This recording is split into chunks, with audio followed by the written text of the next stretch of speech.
mga inday madudong sa Malaikum. This is Leifate from Qatar. So guys, I received an early Christmas gift from my partner. To be honest guys, 2 months ko talaga gustong bumili ng TV.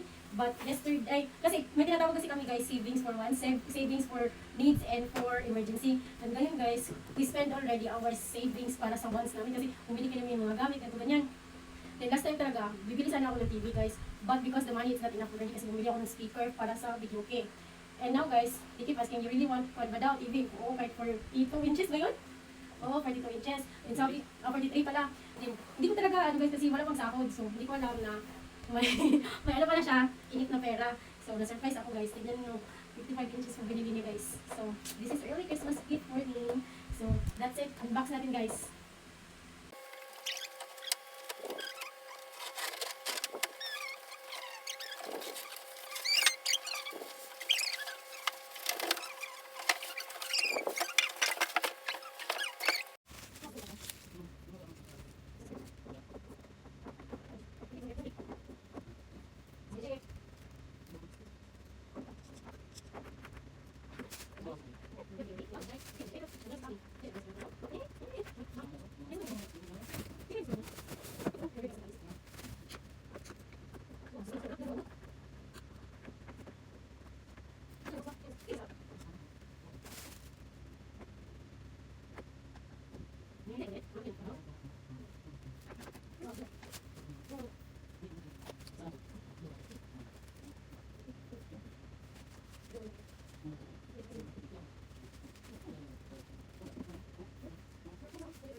So guys, ito na nga yun.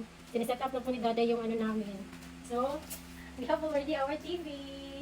Ano yan? Shy. So, ano nga ang masasabi mo? So ngayon, siniset up ko pa yung mga application niya, which is yung Prime Time, YouTube, Netflix, or anything. Inaantay natin mag 100%. So naka-sign in na tayo for the Google account using IndayPay account. Dahil sa kanya to. So after nito, magda-download ako ngayon sa Play Store ng iWant TV. So kailangan namin mag-login din doon, then may sinusubaybayan mga Filipinos. Especially TVP at saka tanggol. Okay. So guys, tapos na po siya. Na-set up na po namin at naglinis na kami ng bahay. So thank you for watching.